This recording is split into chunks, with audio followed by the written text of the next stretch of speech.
Somewhere beneath a former Telefonica office building in Munich, in a basement that used to hold nothing more exciting than filing cabinets and network switches, sits one of the most sensitive computers ever built. And the reason it lives underground instead of on the shiny top floor everyone imagines has nothing to do with secrecy and everything to do with physics refusing to cooperate. Quantum computing is racing out of research labs and into commercial reality faster than almost anyone predicted. But the machines making that leap have a problem no classical data center has ever had to solve, and that problem is quietly forcing the entire industry underground, literally, floor by floor, into basements, bunkers, and former mine shafts around the world.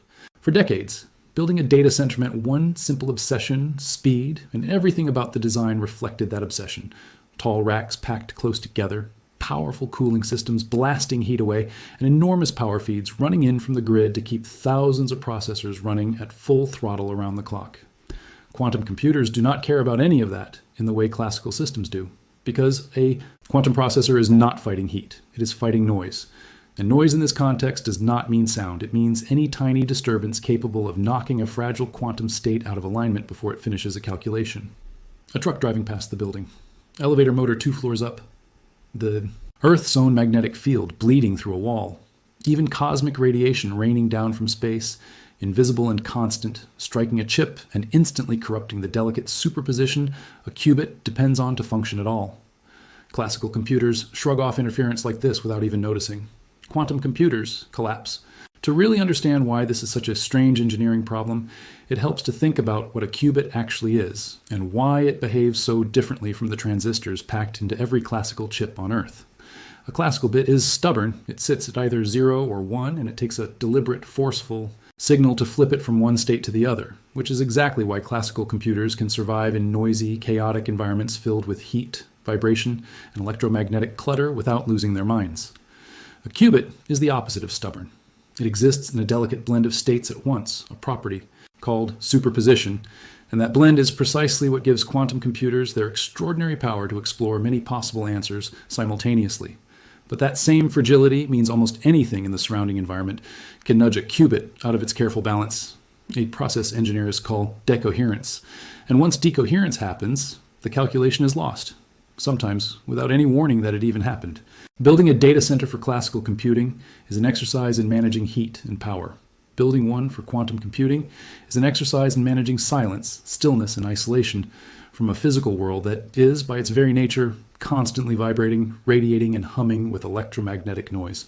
This is exactly why the physical requirements for housing a quantum computer look nothing like anything the data center industry has built before.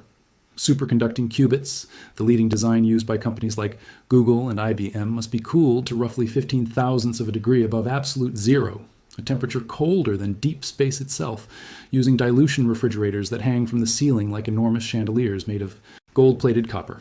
Any electromagnetic interference in the frequency range those qubits operate at will corrupt them instantly. So engineers now build entire rooms as Faraday cages, conductive mesh enclosures designed to block outside electromagnetic fields, the same way a microwave door keeps radiation from leaking out.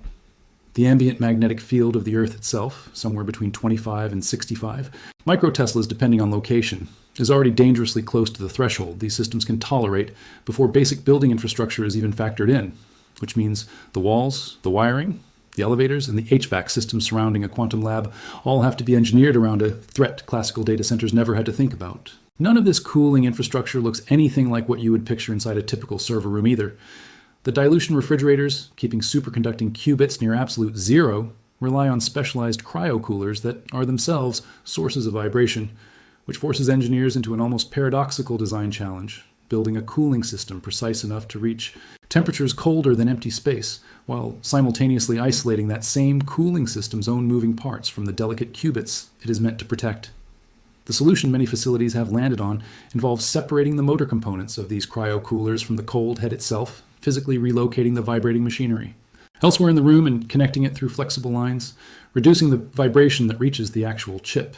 It is the kind of solution that sounds almost absurdly delicate for something housed inside what is still, technically, an industrial facility. And it captures exactly why quantum data centers require an entirely different category of engineering talent than the electricians and HVAC technicians who keep classical server farms running. Like and subscribe if you had no idea a computer could be this sensitive to its surroundings, because the vibration problem is arguably even stranger than the magnetic one.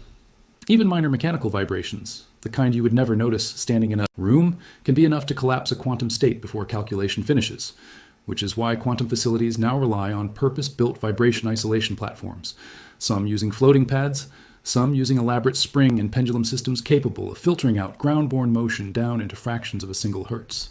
Engineers building specialized vibration isolators for research. Grade quantum installations talk about isolation performance measured in fractions of a hertz, a level of stillness so extreme that ordinary building movement, foot traffic, passing vehicles, or nearby construction becomes a genuine engineering threat rather than a background annoyance. Underground placement solves several of these problems simultaneously and almost by accident. Below ground, buildings are naturally shielded from wind load, thermal expansion, and the kind of structural sway that tall buildings experience every single day. Below ground, you're already partially isolated from surface-level vibration caused by traffic, weather, and nearby human activity. And below ground, thick layers of rock and soil provide natural electromagnetic shielding that would otherwise require expensive engineered enclosures to replicate above ground. The cosmic radiation problem takes this even further, into territory that sounds more like a physics experiment than a business decision. Researchers in Sweden and Canada have been testing superconducting qubits nearly 1.5 miles beneath the surface, inside an active mine, specifically to measure how much better those qubits perform once shielded from the constant rain of high-energy particles arriving from space. Cosmic radiation striking a quantum chip introduces errors that have only recently been identified, as a major limiting factor in how long a quantum computer can hold a calculation before it falls apart. And the deeper underground a facility sits, the more rock and soil stand between the sensitive hardware and the radiation raining down from the atmosphere above it.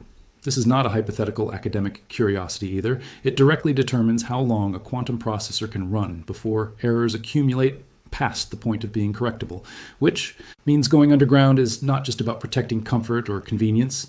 It is about buying the extra fractions of a second of stability that determine whether a multi-million-dollar quantum computation succeeds or silently fails. It is worth pausing on just how counterintuitive this particular threat is compared to everything else engineers normally worry about when designing a building. Cosmic radiation is not something you can block with a thicker wall of concrete alone. And it is not something that shows up on any conventional environmental sensor a building manager would think to install. These high-energy particles pass through most ordinary construction materials without slowing down meaningfully, which is exactly why researchers had to go looking for kilometers of solid rock rather than a few extra feet of reinforced concrete to get a meaningful reduction in the interference reaching their test qubits. That kind of shielding simply does not exist anywhere near the surface, in any city, in any conventional office park, which means for certain classes of quantum hardware going underground is not a matter of convenience or cost savings. It is the only physically realistic way to reach the level of isolation the technology eventually needs to run longer, more complex calculations reliably. Now, compare all of that to how classical infrastructure actually works, because this is where the phrase classical infrastructure can't follow stops being a clever headline and starts being a literal engineering fact. A conventional data center is built around the assumption that more space, more power, and more cooling capacity can always be added by simply building outward or upward, stacking racks, expanding the floor plate, running more fiber. Quantum infrastructure breaks that assumption completely because the environment a quantum computer needs cannot simply be scaled by adding more of the same building materials. It requires an entirely different category of construction: thicker shielding, deeper foundations, isolated substructures, and physical separation from the very systems, elevators, HVAC compressors, backup generators, that keep a classical data center running. Site visits to existing quantum installations in Germany have found that the classical computing equipment sharing the same building actually draws far more power than the quantum systems themselves, and operators have discovered that ordinary data center space works surprisingly well, as long as engineers rebuild the specific pocket of that space around the quantum hardware's unique demands rather than assuming a rack is a rack. That distinction, rebuilding around unique demands rather than scaling existing infrastructure, is exactly why analysts tracking this sector describe it as an entirely new demand layer, rather than simply another workload competing for the same server racks that already run cloud computing and artificial intelligence. Executives at major data center real estate firms have compared the arrival of quantum computing to previous waves like cloud computing and the artificial intelligence build-out, each one bringing its own specialized requirements that reshaped how facilities were designed from the ground up. Industry researchers currently estimate quantum computing could account for as much as 10% of data center demand within the next decade, a projection that sounds modest next to artificial intelligence's explosive growth, but represents an entirely new category of physical infrastructure that has to be built essentially from scratch rather than repurposed from what already exists. There is also a security dimension to going underground that rarely makes it into the glossy investor presentations, but matters enormously once quantum systems start touching government, defense, or classified research workloads. A cryostat room housing a quantum processor is not just a physics-sensitive space, it is increasingly treated as a security-sensitive one too, and those two sets of requirements do not always play nicely together. In a university research setting, the room holding a quantum processor might be accessible to any graduate student with a basic keycard. In a defense or national laboratory context, that same room may require two-person access rules, continuous logging and visitor escort policies layered directly on top of the vibration, isolation, and electromagnetic shielding already required for the hardware to function at all. Building underground naturally solves several security concerns at once: controlled access points, limited above-ground visibility, and physical separation from public areas, which is part of why facilities handling the most sensitive quantum workloads are gravitating toward basements and bunkers even before you factor in the physics reasons driving the same decision. The commercial pressure behind all of this is not theoretical anymore either. Financial services firms are already using early quantum systems to improve trading predictions, with one major bank reporting meaningfully improved accuracy, forecasting whether a bond trade would execute at its quoted price compared to existing classical techniques. Pharmaceutical companies are eyeing quantum systems to accelerate drug discovery timelines that currently take years of expensive classical computation. Logistics firms want quantum optimization to solve supply chain problems too complex for traditional algorithms to handle efficiently. Every one of these industries is racing toward commercial quantum access over the next few years, and every one of them is going to need physical facilities capable of actually housing the hardware reliably, which means the underground quantum data center trend is not a niche curiosity. It is the leading edge of an infrastructure build-out that major real estate and technology firms are already positioning billions of dollars behind. What makes this shift genuinely strange to watch unfold is how it inverts almost everything the data center industry has believed for the last 20 years. Classical infrastructure chased visibility, connectivity, and proximity to population centers, because latency and bandwidth were the metrics that mattered most. Quantum infrastructure is chasing isolation, stillness, and depth, because coherence time, the fragile window, during which a qubit can hold useful information before collapsing into noise, is the metric that matters most now. A facility built to serve millions of users with lightning-fast response times is optimized for almost the exact opposite conditions. A quantum processor needs to function at all, which is why you cannot simply drop a quantum computer into an existing hyperscale data center and expect it to perform. You have to build a fundamentally different kind of room, often several floors down, often behind, copper mesh walls, often floating on isolation platforms engineered to filter out a world that was never designed with this technology in mind. At the same time, the industry is not building these underground quantum chambers as isolated islands cut off from everything else, because the real commercial vision emerging over the last year involves quantum processing units sitting directly alongside classical CPUs and GPUs inside the same broader facility, handing workloads back and forth between machines built for entirely different jobs. Major chip makers have begun releasing tools specifically designed to manage the error correction that plagues quantum hardware, framing the future not as quantum replacing classical computing, but as quantum becoming one more specialized processor type, working in concert with the systems already running artificial intelligence workloads. Research institutions have already deployed quantum systems running side by side with some of the world's most powerful classical supercomputers, handing off different parts of the same scientific simulation between the two machines, depending on which type of computation each is best suited for. That hybrid vision sounds elegant in a slide deck, quantum and classical hardware working together seamlessly under one roof. But it creates a genuinely strange physical puzzle for the engineers actually responsible for building these facilities, because now you need a building that can simultaneously host racks, generating enormous heat and vibration from classical compute, while housing a separate chamber nearby that requires almost total silence, stillness, and magnetic isolation to function. Solving that puzzle at scale is a big part of what is pushing quantum infrastructure downward, physically separating the loud, hot, power-hungry classical floor from the still, cold, shielded quantum floor by an entire level of concrete and steel. The economics behind all of this only makes sense once you understand how differently quantum and classical systems consume resources in the first place. A modern classical supercomputer, built for cutting-edge artificial intelligence training, can draw several megawatts of continuous power, an amount that would light up a small town, almost all of it converted directly into heat that has to be constantly removed through massive cooling systems. A quantum processor performing specialized calculations that would take a classical machine years to complete can, by comparison, draw a small fraction of that power, closer to the output of a large residential appliance than an industrial facility. That efficiency sounds like an unambiguous win until you factor in the cooling infrastructure required to keep the qubits themselves stable, because getting a chip down to a fraction of a degree above absolute zero, even a small one, requires cryogenic systems that are themselves expensive, complex, and demanding in ways that have nothing to do with the raw electricity numbers on a power bill. Site engineers who have toured operational quantum facilities describe classical support systems drawing far more electricity than the quantum hardware itself, which means the total footprint of a quantum data center often has less to do with the processor and everything to do with the elaborate life support system built around keeping that processor viable in the first place. Long-term resource planning adds another layer of complexity that most casual observers never think about, because scaling quantum computing to a truly commercial size is not just a question of building more underground rooms. It is a question of securing exotic materials that do not exist in unlimited supply anywhere on the planet. Helium-3, a rare isotope used in some of the most advanced cryogenic cooling systems, is produced in extremely limited quantities worldwide, and researchers studying the long-term resource demands of large-scale quantum computing have begun warning that water, energy, and specialized materials could all become genuine constraints on how fast this technology can actually scale, regardless of how quickly the underlying qubit hardware improves.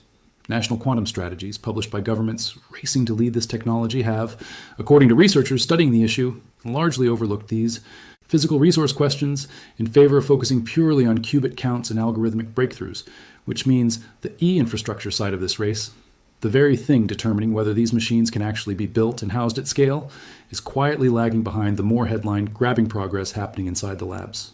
Standards bodies are only now beginning to catch up to this reality, with industry groups working through 2026 to draft the first formal certification frameworks for what counts as a properly built quantum-ready facility, an effort that did not even exist a few years ago because nobody needed it yet. Engineers researching long-term resource demands at national laboratories are warning that scaling this technology to full commercial size will require far more attention to specialized materials, rare cooling agents like helium-3, and construction techniques than current national quantum strategies have accounted for. D4, meaning even governments pouring billions into this race have not fully grappled with what building out this underground infrastructure at scale will actually demand. These certification efforts matter more than they might sound, because right now, every quantum data center being built is essentially a custom, one-off engineering project with no shared playbook, no agreed set of minimum standards, and no simple checklist a builder could hand a contractor the way you could for a conventional server room, which means every new facility currently reinvents large parts of this underground puzzle from scratch. So the next time someone tells you quantum computing is just another server rack waiting to be installed in the same buildings running today's cloud and artificial intelligence workloads, you will know that is not even close to true.